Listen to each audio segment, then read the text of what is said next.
अगर तुम एक फंड को एक्सचेंज पे ट्रेड कर पाते तो कैसा होता? Yes, you can do it by exchange traded funds. ये बेसिकली होता है कि आप एक फंड को एक एक्सचेंज पे ट्रेड कर सकते हो। कैसे कर सकते हो आप और कितने तरीकों के ये होते हैं, आज की वीडियो में इस पर डिटेल में जाने वाले हैं। तो I am Yash Gupta and you are watching the Baniya finance.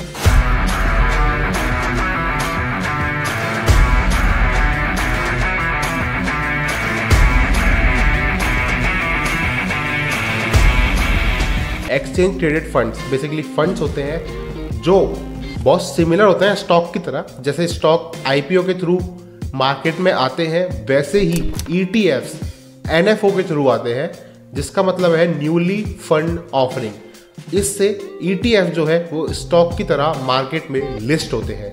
आपने एक बहुत बार सुना होगा निफ्टी 20, ये भी एक ईटीएफ है और ये बेंचमार्क कंपनी का ईटीएफ है। एसेट मैनेजमेंट कंपनी है, जैसे म्यूचुअल फंड की होती है वैसे ही ईटीएफ की भी एक एसेट मैनेजमेंट कंपनी होती है। बेंचमार्क को निपॉन ने एक्वायर कर लिया है, तो उस तरीके से अब ये काम करते हैं। But for this video, Nifty 20 basically एक इंडेक्स ईटीएफ है। ईटीएफ के भी बहुत सारे टाइप होते हैं, बट हम मेनली 3 टाइप्स की इस वीडियो में बात करेंगे। इंडेक्स ईटीएफ, दूसरा होता है सेक्टोरल ईटीएफ और तीसरा होता है कमोडिटी ईटीएफ। तो फर्स्ट, इंडेक्स ईटीएफ क्या होता है? Basically Nifty 20 is also a index ETF. ऐसे ही जिस भी इंडेक्स का एक ईटीएफ बन रहा है, जैसे सेंसेक्स का ईटीएफ होता है, बैंक निफ्टी का भी एक ईटीएफ है, मिड कैप का भी एक ईटीएफ है, नेक्स्ट 50 का भी एक ईटीएफ है। तो जैसे म्यूचुअल फंड्स में इंडेक्स फंड्स होते हैं, उसी तरीके से इंडेक्स ईटीएफ्स भी होते हैं। सिमिलरली हमारे पास सेक्टोरियल ईटीएफ्स भी है, जैसे हमारे पास इलेक्ट्रिक व्हीकल्स के ईटीएफ्स हैं, सोलार कंपनी के ईटीएफ्स हैं, एनबीएफसीज के ईटीएफ्स हैं, ऑटो सेक्टर के लिए अलग से एक ईटीएफ है। तो ये सेक्टोरियल ईटीएफ है। आप बेसिकली एक सेक्टर को सेलेक्ट करके ईटीएफ के थ्रू इन्वेस्ट कर सकते हो। थर्ड हमारे पास आता है कमोडिटी ईटीएफ। ये भी यार बहुत सारे तरीकों के होते हैं, जैसे कि सिल्वर ईटीएफ, गोल्ड ईटीएफ, ऐसे बहुत सारे होते हैं, जिसके थ्रू आप एक कमोडिटी में यानी कि सिल्वर में या गोल्ड में इन्वेस्ट करते हो ईटीएफ के थ्रू। तो बेसिकली ये 3 तरीके के मेजरली काम करते हैं इंडिया के अंदर। एक एडिशनली मैं आपको एक और ईटीएफ बता देता हूँ, जो कि होता है यूएस स्टॉक्स का ईटीएफ, जिसमें यार आप अलग से एक ईटीएफ ले सकते हो जो यूएस स्टॉक्स का होगा। अगर आप सिंपली सर्च करोगे नैस्डैक ईटीएफ, तो यूएस के स्टॉक्स के ईटीएफ्स आपके पास उसके अंदर आ जाएंगे। यार अब हमें पता चल गया कि हमें ईटीएफ क्या होता है और कितने तरीकों के होते हैं, बट हम इसे खरीदेंगे कैसे?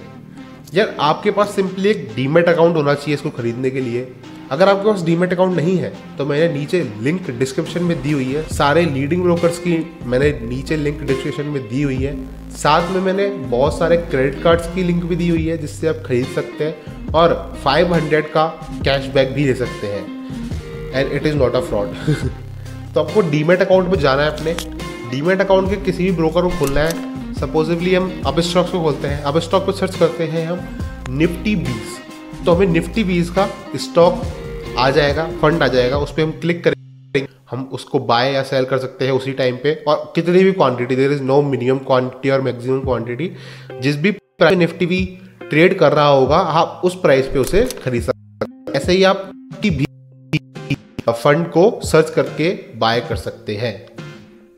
चलो ठीक है यार, हमने बाय कर लिया, पर अब हम इसे सेल करने में दिक्कत तो नहीं आएगी? यार this is the biggest negative point of ETF, कि कुछ जो ईटीएफ होते हैं, सारे ईटीएफ में ये नहीं होता है, बट कुछ जो ईटीएफ होते हैं जिनके उनके अंदर लिक्विडिटी की बहुत कमी होती है। तो जब आप ईटीएफ सेलेक्ट हो तो ये ज़रूर एक चीज़ देख लेना कि उसके अंदर वॉल्यूम्स है रेगुलरली या नहीं है। तो एटलीस्ट 1 ईयर की आप वॉल्यूम्स देखिए कि उसके अंदर रेगुलरली वॉल्यूम्स आ रही है या नहीं। मोस्टली ईटीएफ्स में आती है, बट कुछ ईटीएफ्स ऐसे होते हैं जिनके अंदर लिक्विडिटी बिल्कुल नहीं मिलती है। It's like a penny stock. तो यार अगर तुम्हारे ईटीएफ्स बिकेंगे ही नहीं तो तुम खरीद के क्या करोगे? इसलिए पहले ही वॉल्यूम्स वगैरह चेक कर लीजिएगा ईटीएफ्स को खरीदने से पहले।